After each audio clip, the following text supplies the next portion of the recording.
ఈరోజే ఆది శంకరాచార్యుల వారి జయంతి. ఎంతో పవిత్రమైన రోజు.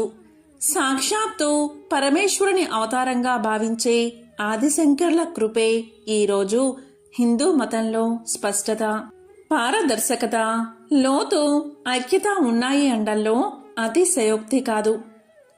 ఎందరో మహర్షుల, ఋషుల నోట అంతర్యామి వాక్కులుగా పలుకబడిన శక్తి వేదాలుగా ప్రకాశిస్తున్నాయి. ఎవరో రచించి మరెవరో పరిశీలనం, విమర్శలు చేసేందుకు అవి పురాణాలు, నవలలు కావు. విశ్వవ్యాప్తుని మనోకమలం నుంచి స్వయంగా మహాపురుషుల నోట వెలువడిన సచ్చిదానందాలు వేదాలు. ఎంతో పవిత్రమైన, విశేషమైన ఈరోజు ఆది శంకరాచార్యుల గురించి వింటే చాలు. శివానుగ్రహం తప్పకుండా మీకు కలుగుతుంది. మరి ఆ కథ ఏంటో ఇప్పుడు ఈ వీడియోలో తెలుసుకుందాం.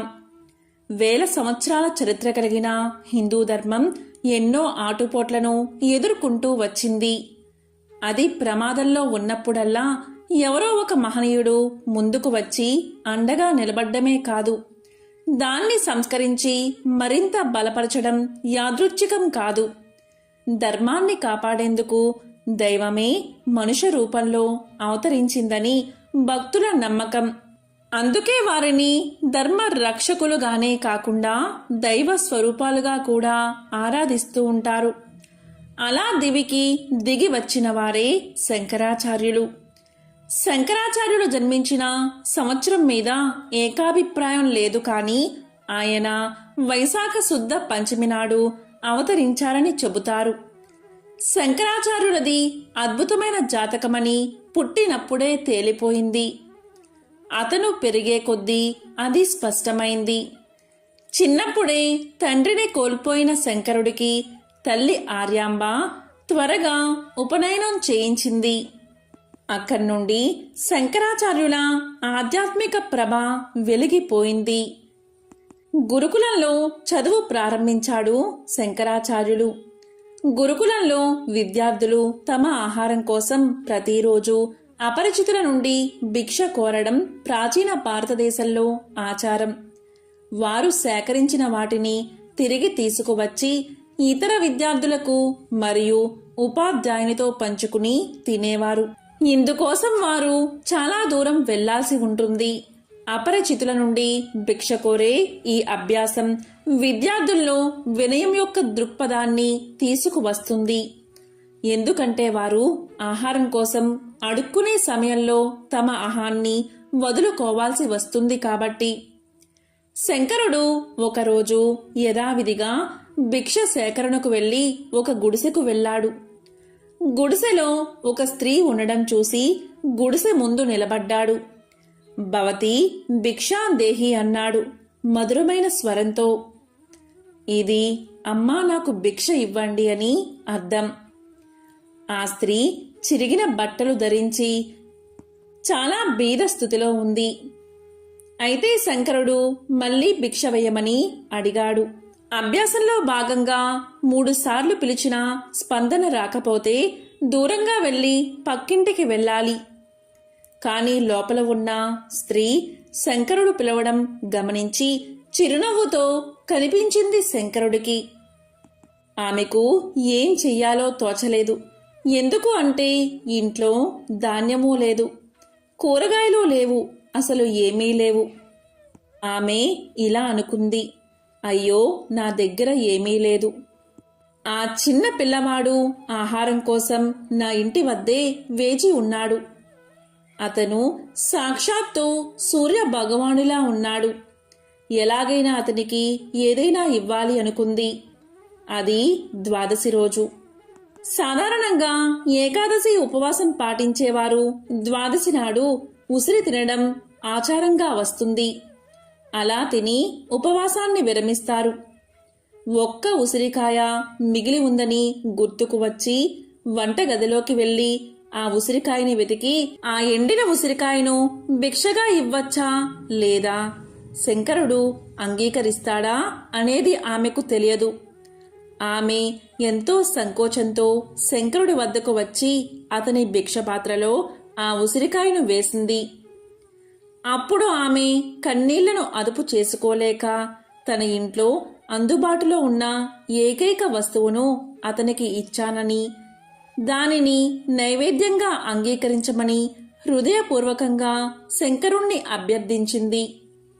ఆ పేదరాలి యొక్క నిస్వార్థతకు శంకరుడు చలించిపోయాడు.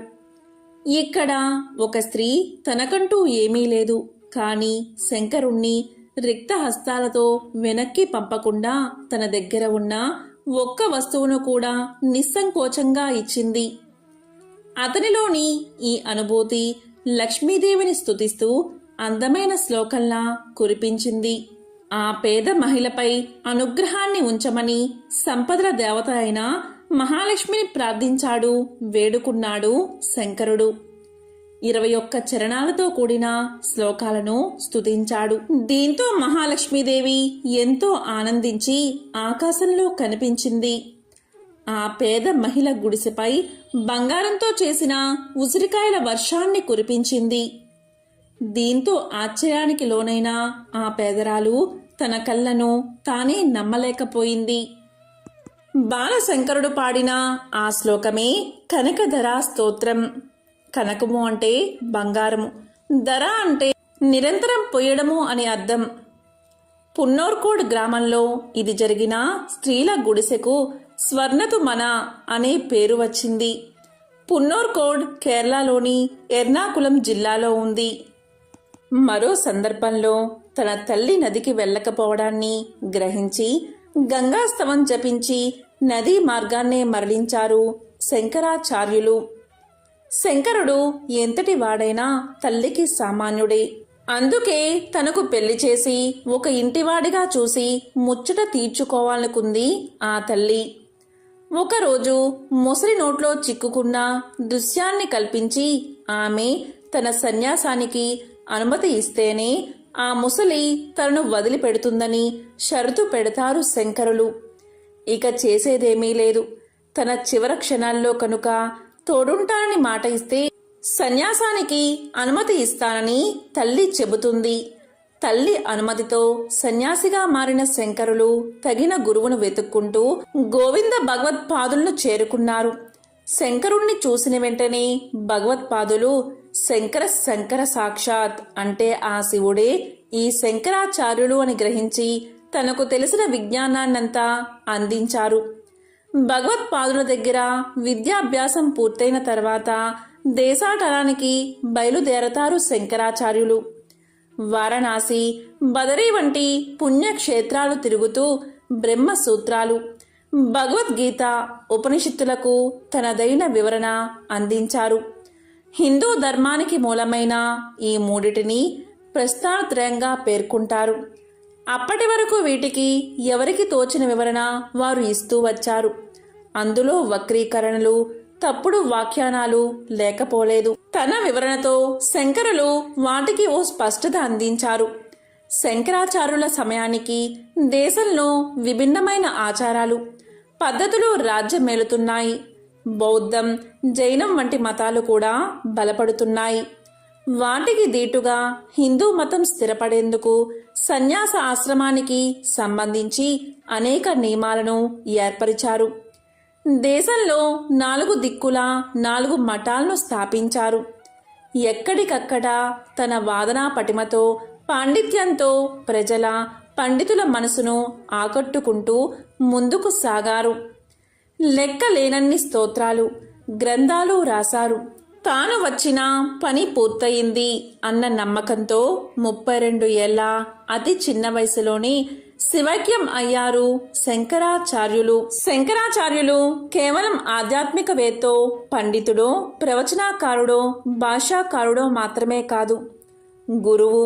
తన బోధన ద్వారా, రచనల ద్వారా తన దగ్గరకు వచ్చిన ప్రతి ఒక్కరికి జ్ఞానాన్ని అందించినవాడు.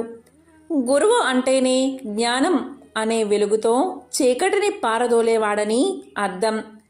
భగవంతుని కటాక్షం కలగాలి అన్నా, మోక్షం లభించాలి అన్నా అందుకు మార్గం చూపించేవాడు గురువే. అందుకని ఈ రోజున శంకరాచార్యులను మనస్ఫూర్తిగా కొలుచుకుని ఆయన రాసిన స్తోత్రాలలో మనకు నచ్చింది చదువుకోవాలి.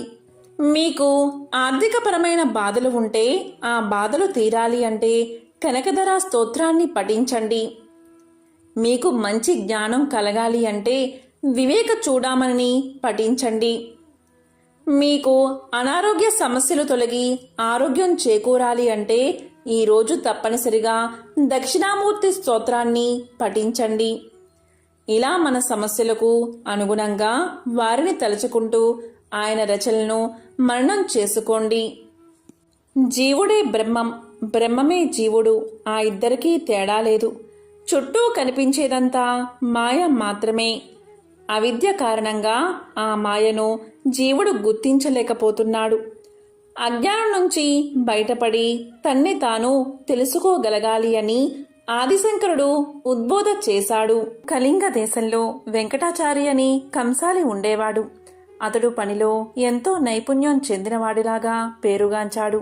వెంకటాచారి భార్య సుమతి ఎంతో దైవభక్తురాలు. ఆ దంపతులకు 2 ఆడపిల్లలు, శారద, నీరజ. వారు చక్కగా చదువుకుంటూ తల్లికి చేదోడు వాదోడుగా ఉండేవారు. వెంకటాచారి నైపుణ్యం కలవాడే, కానీ ఏమాత్రం కల్తీకి పాల్పడకుండా ఎంతో నిజాయితీగా పనిచేసేవాడు. మిగిలిన తోటి కంసాలులు కక్కుర్తిపడి కల్తీ చేసి తక్కువ సొమ్ముకే పనులు ఒప్పుకుని చేసేవారు. దీనివల్ల వెంకటాచారికి ఆదాయం అంత ఎక్కువగా ఉండేది కాదు. ఏదో వచ్చిన సొమ్ముతో కాలం గడుపుతూ ఉండేవాడు. ఇలా రోజులు గడుస్తూ ఉండగా కూతుర్లకి వివాహ వయసు వచ్చింది. నెమ్మదిగా పెద్ద కూతురికి సంబంధాలు వెతకడం మొదలుపెట్టాడు. కాని ఎక్కడా ఏదీ కుదరలేదు. వెంకటాచారి పక్క ఇంట్లో కృష్ణశర్మ అని పురోహిత కుటుంబం ఉంటుంది. కృష్ణశర్మ భార్య రుక్మిణి, సుమతి ఎంతో స్నేహితులుగా ఉండేవారు. కృష్ణశర్మ, రుక్మిణి దంపతులకు పద్మప్రియ అనే కుమార్తె ఉండేది. ఆమె వయసు సుమారు 7 సంవత్సరాలు. ప్రతిరోజు వాకిట్లో పూలు కోసుకుని సుమతికి తెచ్చి ఇచ్చేది.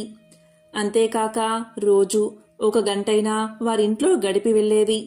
వెంకటాచారి పెద్ద కుమార్తె శారద పెళ్లి ఎంతకూ నిశ్చయం కాకపోవడంతో ఆ దంపతులకు ఎంతో బెంగగా ఉండేది.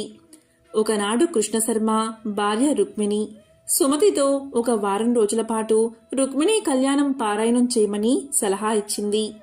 ఈ విధంగానే శారద పారాయణం చేయగాని ఆ మరనాడే మంచి వరునితో వివాహం నిశ్చయమైనది. ఆ వివాహానికి కావలసిన సొమ్ము సేకరించి పెట్టుకోవడం అనే పనిలో పడ్డాడు వెంకటాచారి. ఇన్నేళ్లుగా కంసాలి వృత్తి చేస్తూ ఉన్నా కూడా కూతుళ్లకు కనీసం బంగారు గాజులు కూడా చేయించలేకపోయానే అని బాధపడ్డాడు. సుమతి రోజు ఉదయాన్నే పూజ చేసేటప్పుడు శ్రీ మహాలక్ష్మీదేవిని అనేక స్తోత్రాలతో పూజించేది. వివాహం దగ్గర పడుతున్నదని దయచేసి వివాహానికి కావలసిన సొమ్ము సమయానికి అందివచ్చేలాగా అనుగ్రహించమని ఆ తల్లిని ప్రార్థించేది. రోజులు ఇలా గడుస్తూ ఉండగా ఒకనాడు పద్మప్రియ రోజూలాగా పూలు తీసుకుని ఉదయం పూజా సమయానికి రాలేదు. రోజూ తప్పకుండా వచ్చే పిల్ల ఈరోజు ఇంకా రాలేదేమిటబ్బా అని సుమతి ఆలోచిస్తూ ఉండగా గుమ్మంలో గజ్జెల చప్పుడు అయినది. పద్మప్రియ చెంగుచెంగున లోపలికి వచ్చింది. పూలు తీసుకురావడానికి ఆలస్యమైందని చెప్తూ పూలు తీసి సుమతి చేతిలో పెట్టింది. ఆ రోజు పద్మప్రియ రోజు కంటే అందంగా ఎంతో తేజస్సుతో కనిపించింది.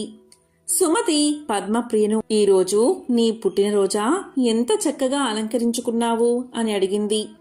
దానికి పద్మప్రియ లేదు అత్తయ్య, రోజు ఇలాగే తయారవుతాను. స్నానం చేయడం కాస్త ఆలస్యం కావడంతో పూలు తీసుకురావడం ఆలస్యమైంది. అది సరే కాని ఈ జత బంగారు గాజులు అమ్మ నీకు చూపించమని చెప్పింది. కొత్తగా కొనుక్కుందట, నిన్ను చూడమని పంపింది అని పలికింది పద్మప్రియ. అప్పుడు సుమతి ఆ గాజులు తన చేతిలోకి తీసుకుని చూస్తూ ఉండగా పద్మప్రియ ఇప్పుడే వస్తాను అత్తయ్య అని చెంగున బయటకు వెళ్లిపోయింది. సుమతి ఆ గాజులను దేవుడి దగ్గర ఉంచింది. కాసేపైన తర్వాత పద్మప్రియ రాగానే ఇచ్చేద్దామని అనుకున్నది. వంటింట్లోకి నైవేద్యం తీసుకురావడానికి వెళ్లి పాయసం పూర్తి కాగానే తీసుకువచ్చి పూజా గదిలో కూర్చుంది సుమతి. ఎదురుగా చూస్తే 2 జతల బంగారు గాజులు కనబడ్డాయి. ఇదేమిటి, ఇదెక్కడ్నుంచి వచ్చింది, తాను ఇక్కడ పెట్టింది ఒక జతే కదా? లేదా నేను పరధ్యానంలో ఉండి గమనించలేదా? పద్మప్రియ నా చేతికి 2 జతలు ఇచ్చిందా అని తలుస్తూ పూజ పూర్తి చేసి దేవుడికి నైవేద్యం పెట్టింది సుమతి. ఆ 2 జత గాజులను తీసుకుని రుక్మిణికి ఇవ్వాలని వారి ఇంటికి వెళ్ళింది. ఆమెను చూసి, ఏమిటి వదినా, చేతిలో ఆ బంగారు గాజులు ఎక్కడివి? పిల్లలిద్దరికీ చేయించావా అని అడిగింది రుక్మిణి. ఇది విన్న సుమతి నోట మాట రాలేదు. అదేమిటి వదినా, ఇందాక పద్మప్రియ వచ్చి ఇచ్చింది కదా, నీవు కొనుక్కున్నావని నాకు చూపించమని చెప్పింది అని సుమతి పలకగా, అప్పుడు రుక్మిణి, అదేమిటి వదినా, పద్మప్రియ మీ ఇంటికి రావడమేమిటి? నిన్నట్నుంచి పిల్లకు ఒక్కటే జ్వరం, మంచం దిగనేలేదు, ఎక్కడికి వెళ్ళలేదు. అస్సలు ఆమె మీ ఇంటికి రానప్పుడు ఈ గాజులు ఎలా తెస్తుంది? అయినా నేను ఈ మధ్య అస్సలు గాజులు కొనుక్కోనేలేదు అని పలికింది రుక్మిణి. ఇది విన్న సుమతికి ఎంతో ఆశ్చర్యం కలిగింది. మరి ఇందాక వచ్చిందెవరు, ఆ గాజులు ఇచ్చింది ఎవరు అని ఆలోచిస్తూ ఉండగా, ఆ వచ్చింది సాక్షాత్తు శ్రీ మహాలక్ష్మీదేవే అని తోచింది. ఈ విషయంతో వారిద్దరూ ఎంతో ఆశ్చర్యపోయారు. అలాగే ఎంతో ఆనందపడ్డారు. జరిగిన విషయమంతా వారి భర్తలకు చెప్పారు. ఇక వెంకటాచారి దంపతుల సంతోషానికి అవధుల్లేవు. వచ్చింది సాక్షాత్తు శ్రీ మహాలక్ష్మీదేవి అని గుర్తించారు. తమను అనుగ్రహించిన ఆ జగన్మాతను ఎన్నో విధాలా స్తుతించారు. తమ కుమార్తెలకు సాక్షాత్తు ఆ శ్రీ మహాలక్ష్మీదేవి బంగారు గాజులు అనుగ్రహించిందని ఎంతో ఆనందపడ్డారు. ఇద్దరూ పూజాగదిలో నుంచుని ఆ జగన్మాతను స్మరిస్తూ ఇలా అన్నారు. జగజ్జనని అమ్మా లక్ష్మీదేవి, దారిద్ర్య దుఃఖాన్ని, పాప అంధకారాలను తొలగించే మూర్తివి, బాధలన్నిటినీ నశింపచేసే కరుణా కటాక్షాలు గల తల్లివి. నీ కడగంటి చూపులతో నీ కరుణామృతాన్ని మాపై కురిపించు తల్లి. నీవు సర్వమంగళ ప్రదాయనివి. సకల చరాచర జగత్తుయందు నీవే వ్యాపించి ఉన్నావు. నీవే మాకు ఇలవేల్పు. నీకివే మా ప్రణామాలు. నిన్ను నమ్మిన వారికి సర్వశుభాలు అనుగ్రహించే లోక పావనివి. నీకివే మా నమస్కారాలు అని పరిపరి విధాలా ప్రార్థించారు.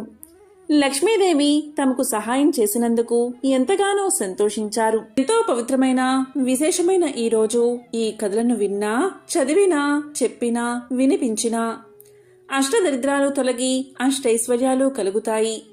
లక్ష్మీనారాయణల కటాక్షం మీకు కలుగుతుంది. ఓం నమో నారాయణాయ. ఓం శ్రీ మహాలక్ష్మియే నమః. ఓం శ్రీ మాత్రే నమః. ఓం నమః శివాయ.